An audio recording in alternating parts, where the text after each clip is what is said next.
नमस्कार सभी छात्रों को। आज फिर से आप लोगों के लिए ऑप्शनल क्वेश्चन की दूसरी वीडियो आपके लिए बनाने जा रहे हैं। तो उसी के चलते आज भी टॉप 20 क्वेश्चन लेकर आए हैं हम आपके लिए बेटा। सभी बच्चे ध्यान से वीडियो को वॉच करें। तो आज का पहला वीडियो है, बायो का सेक्शन ही है अभी तक, जो कि बताया था हमने, अभी तक पूरा नहीं हुआ है कि 2 वीडियो आपके बायो के सेक्शन से बन के आएंगे 20-20 नंबर के, जो ऑप्शनल क्वेश्चन होंगे। ठीक है, तो आज नेक्स्ट जो वीडियो में पहला क्वेश्चन है, चलते हैं उसके लिए। बेटा पहला क्वेश्चन है, आनुवंशिकता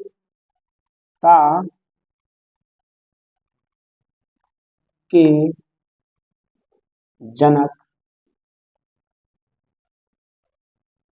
कौन है?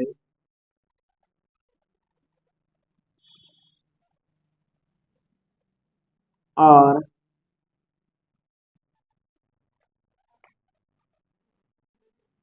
इन्होंने किस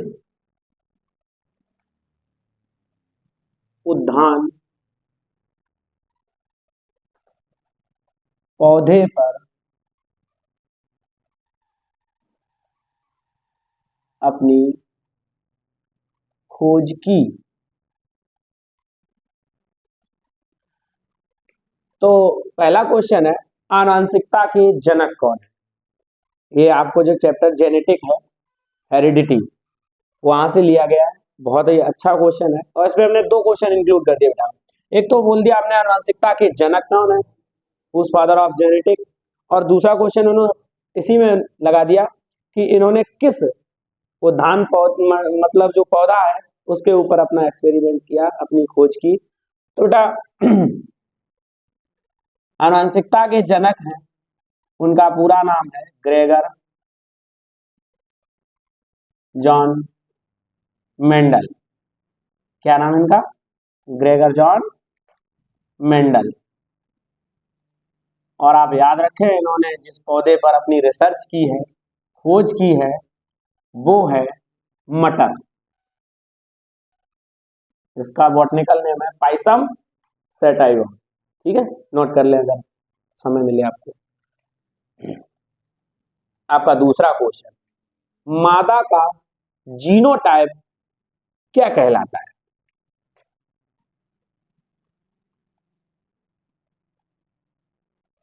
मादा का जीनोटाइप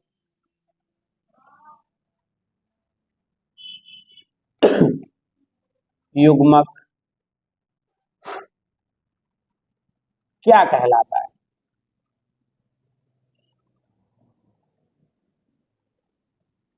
मादा का जीनोटाइप युग्मक बेटा क्या कहलाता है?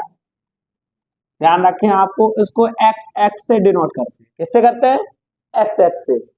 और यहीं पे हम आपको दूसरा भी जोड़े देंगे, प्लस पुरुष का मतलब नर का,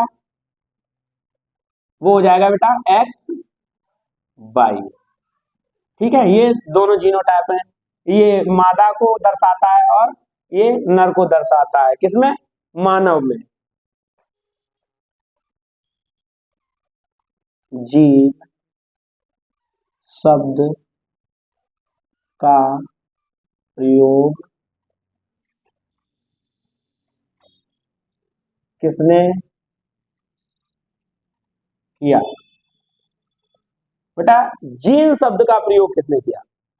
जीन आनुवंशिकता की इकाई कहलाता है और जीन शब्द का प्रयोग किया था जॉनसन ने। हमारे क्लास में भी एक जॉनसन है, लेकिन बहुत ही उदंड बालक है वो, मान लो उन्हीं ने किया। किसने किया? जॉनसन ने।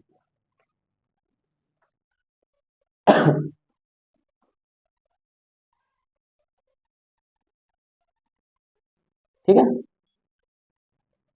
जीन का बहुत ही महत्व होता है, ये डीएनए के ऊपर पाए जाते हैं। ठीक है, और जो हमारे लक्षण, किसी भी जीव के अंदर जो लक्षण होते हैं, वो पीढ़ी दर पीढ़ी निरंतर स्थानांतरित करते हैं एक पीढ़ी से दूसरी पीढ़ी में निरंतर वंशागत करते हैं, ठीक है, वही जीन है, ठीक है। Question number 4। जीवों में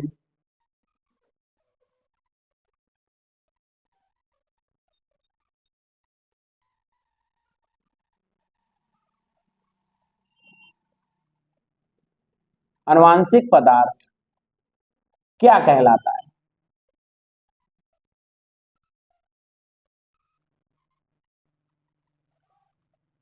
जीवों में आनुवांशिक पदार्थ का नाम बेटा डीएनए। क्या है? डीएनए। डीएनए प्रत्येक जीव का आनुवांशिक पदार्थ है, ठीक है। डीएनए का पूरा नाम हमने पहले वाले आपके वीडियो में भी बताया था, डीऑक्सी राइबो न्यूक्लिक अम्ल अर्थात एसिड। Question number 5। पृथक्करण का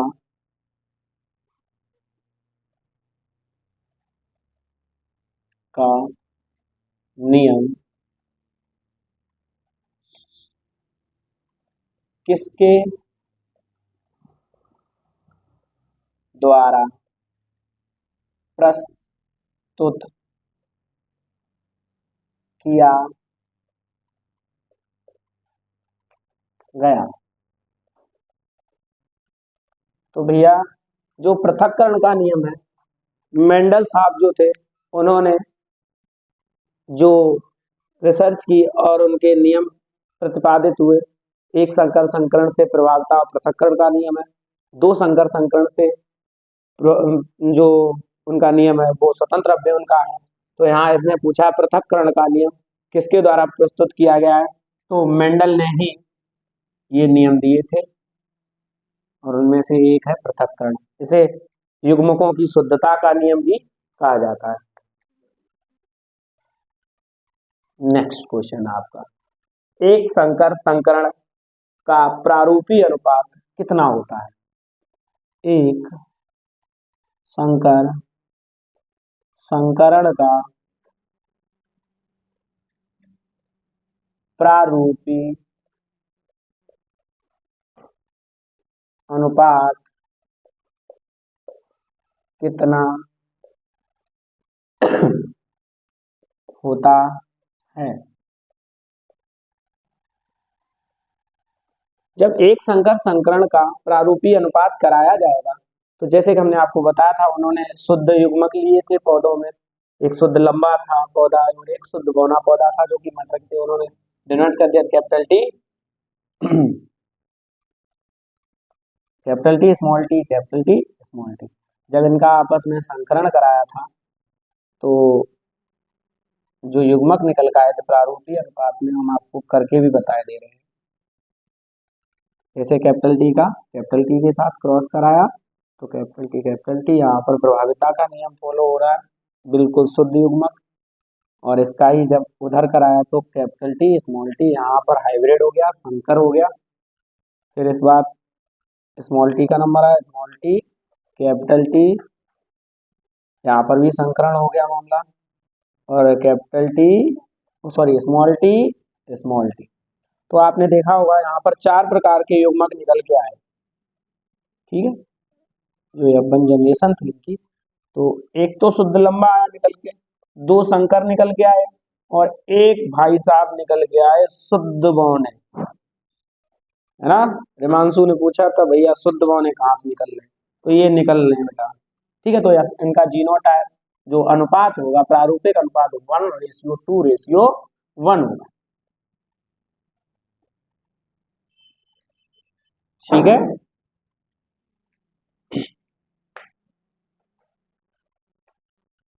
ये हमारे मुन्ना भैया और इनको मोबाइल के अलावा आई थिंक कुछ नहीं दिखाई देता है, इनको भी ध्यान देना रहेगा, आगे 12th इनकी आ रखी है। नेक्स्ट क्वेश्चन, जीन कहाँ स्थित होता है? जीन कहाँ स्थित होता है? तो बेटा जो क्रोमोसोम होते हैं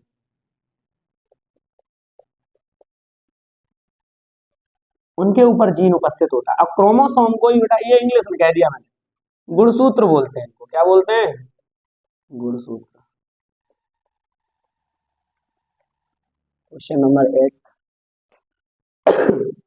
जातियों की उत्पत्ति नामक पुस्तक किसके द्वारा लिखी गई? जातियों की उत्पत्ति नामक पुस्तक किसके द्वारा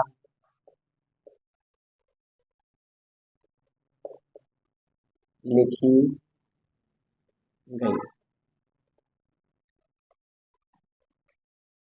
तो जातियों की उत्पत्ति के जो बारे में पुस्तक थी वो लिखी है डार्विन भाई साहब। किसने लिखी? डार्विन। ये प्राकृतिक वैज्ञानिक थे डार्विन, और इनसे पहले आपने शायद पढ़ा हो लैमार्क के बारे में। ये दोनों वैज्ञानिक थे। लैमार्क के द्वारा फिलोसफिक जूलॉजिक नामक पुस्तक लिखी गई, उनकी भी प्रसिद्ध पुस्तक है। उन्होंने भी जीवों की उत्पत्ति के बारे में और उनके विकास के बारे में समझाया। इसी प्रकार से इन्होंने भी प्राकृतिक वर्णन करते हुए अपनी एक पुस्तक लिखी, जातियों की उत्पत्ति के बारे में, जातियों की किस प्रकार से उत्पत्ति होती है। क्वेश्चन नंबर 9 है, सबसे बड़ी ग्रंथि कौन सी होती है?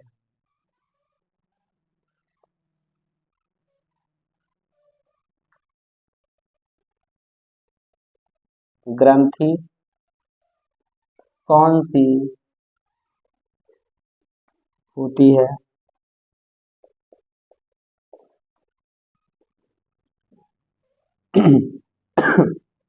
मानव शरीर में सबसे बड़ी जो ग्रंथि होती है वो यकृत कहलाती है। कौन सी होती है? यकृत, लिवर कहते हैं उसको। ठीक है। क्वेश्चन नंबर आपका 10वां है, इंसुलिन नामक हार्मोन किस ग्रंथि से स्रावित होता है? फिर से एक क्वेश्चन बन गया। इंसुलिन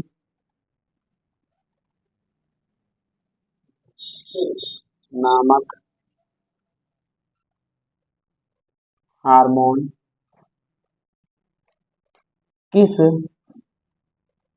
ग्रंथि से स्रावित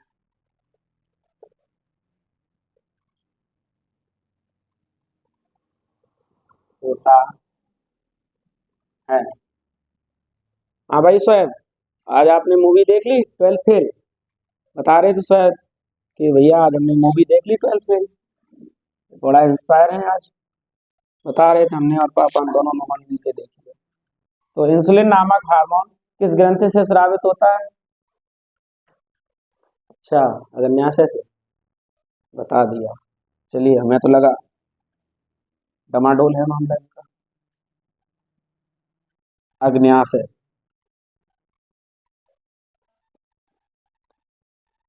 नेक्स्ट क्वेश्चन, क्वेश्चन नंबर 11। ठीक है। भ्रूण को पोषण, मानव भ्रूण जो होता है उसको पोषण कहां से प्राप्त होता है?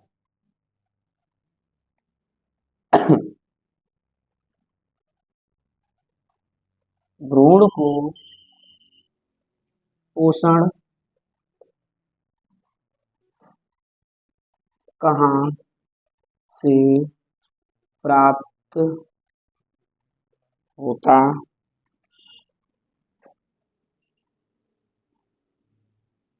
है? हाँ आपने बाबू बता सकते हैं आंसर इसका? जब मेल और फीमेल दोनों कोशिकाएं आपस में ज्वाइंट होती है, कनेक्ट होती है, तो एक क्रिया होती है फर्टिलाइजेशन। क्या कहलाती है? निषेचन कहलाता है ना। तो उसके बाद किसका निर्माण होता है बेटा? किसी भी जीव के अंदर जब मेल फीमेल दोनों ज्वाइंट होती है सेल्स, तो एक प्रोसेस होती है, उसे निषेचन कहते हैं, फर्टिलाइजेशन। उसके बाद भ्रूण बनता है और वो भ्रूण अंदर जाकर प्रोसेस करता है, तब वो एक नवजात शिशु के रूप में बन पाता है। ठीक है। तो वो कहाँ से अपना पोषण प्राप्त करता है? माता के पेट में।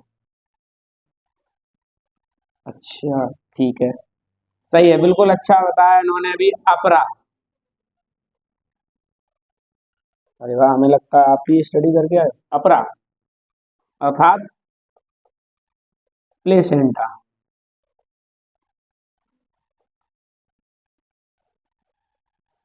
ठीक है, याद रखेंगे, ठीक है सभी लोग, प्लेसेंटा। निरंतर क्वेश्चन नंबर 12 जो है, 12वां। एक परजीवी पादप का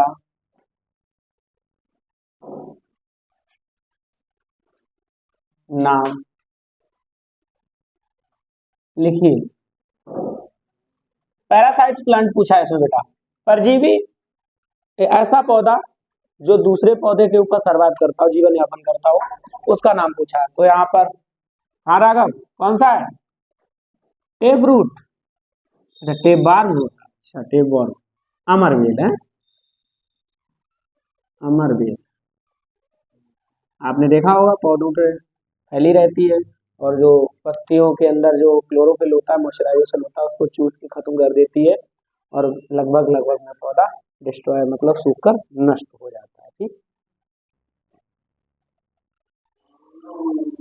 हृदय में कितने बेस बेस होते हैं? क्या बेस पे ही लिखे रहते हैं?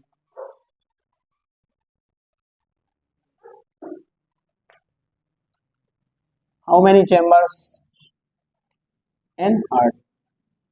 4 बेस में होते हैं बेटा, 2 अलिंद होते हैं, अलिंद, और 2 क्या होते हैं? निलय। ठीक है, क्वेश्चन नंबर 14। मानव में कितनी जोड़ी लार ग्रंथियां पाई जाती हैं? मानव में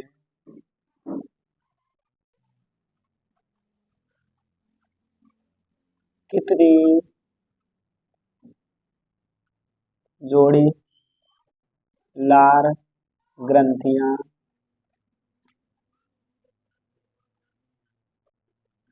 पाई जाती हैं? हाँ भाई जीसू, हमारे कैमरा मैन एडिटर जो जीसू है वो बताएं कि हमारा मुख जो है, कितनी जोड़ी लार ग्रंथियां पाई जाती हैं? 3 जोड़ी। बहुत खूब, कितनी जोड़ी? 3 जोड़ी। अच्छा, ये बताने वाले थे कि तो लार तो मुंह से आती है, ग्रंथियों से कहाँ आती है?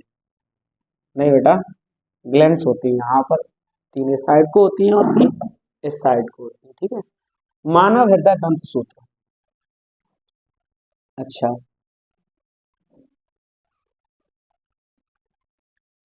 मानव दंत सूत्र मतलब मनुष्य के अंदर दांतों की संख्या 32 होती है, और उसके लिए एक दंत सूत्र बना दिया गया है, जो कि है ICPM और M अपॉन ICPM इंटू 2। दो जो होते हैं जबड़ों, जबड़ों की संख्या कितनी होती है? 2। आई का मतलब होता है इंसीजर, सी कैनाइन, PM प्रीमोलर और F मोलर। ठीक है, तो अब भाई ऊपर जबड़े में जितने होते हैं उतने नीचे जबड़े में होते हैं। ठीक है, 16। रुधिर के मुख्य भाग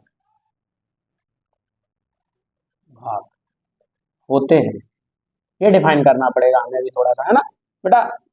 मुख्य रुधिर के 2 ही भाग होते हैं, एक तो होती है रुधिर कणिकाएं, और दूसरा होता है प्लाज्मा। क्या होता है? प्लाज्मा। अब रुधिर कणिकाएं भी 3 प्रकार की बढ़ जाती है जाके। ये 45% होती है ब्लड के अंदर। कितनी होती है? 45%। और 55% हम लोगों के ब्लड में कितना होता है? प्लाज्मा होता है। ये 3 प्रकार की होती है। कौन कौन सी? आरबीसी, डब्ल्यूबीसी और प्लेटलेट्स।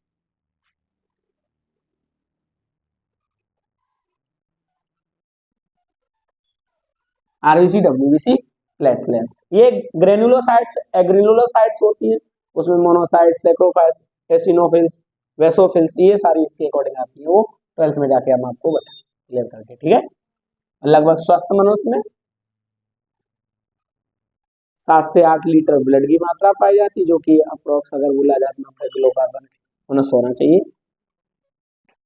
Question number next. पत्तियों में पाए जाने वाले छोटे छिद्र क्या कहलाते हैं? पत्तियों में पाए जाने वाले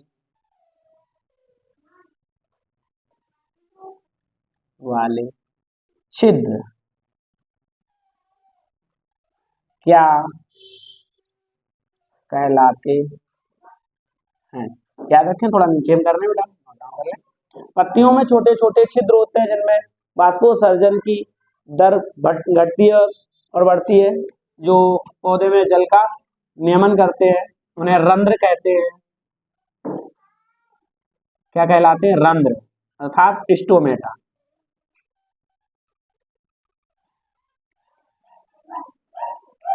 क्वेश्चन नंबर 8।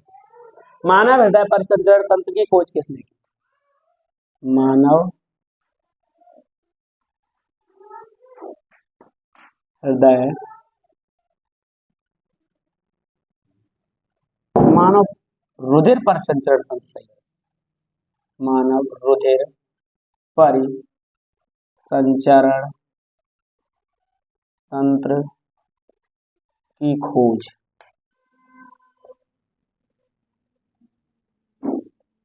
किसने की?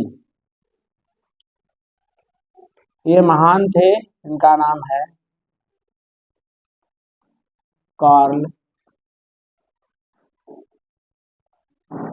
Karl land Steiner. क्या नाम है? Karl land Steiner.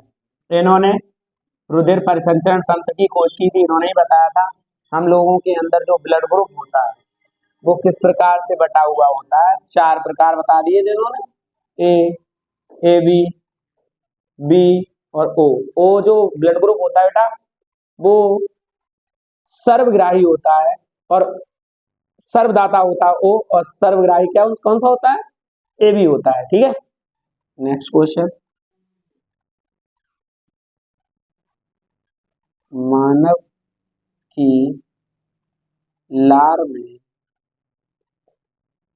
कौन सा एंजाइम पाया जाता है?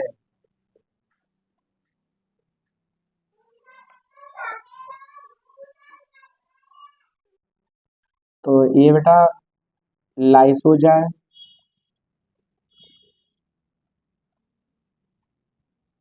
और या फिर हो सकता है दूसरा आपका टायलेट। कौन सा एंजाइम हो सकता है? टायलेट। और आज का लास्ट क्वेश्चन है, मानव शरीर के अंदर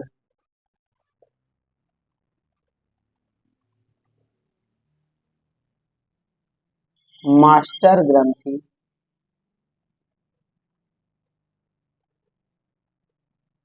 का क्या नाम है?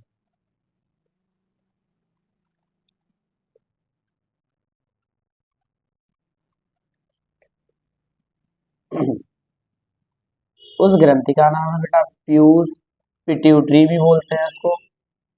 प्यूस ग्रंथि या पिट्यूटरी मास्टर ग्लैंड बेटा। ग्रंथियों के हिसाब से हमारे शरीर में 2 प्रकार की ग्रंथियां होती हैं, एक्सोक्राइन और एंडोक्राइन। अंतःस्रावी ग्रंथियां और बहिःस्रावी ग्रंथियां।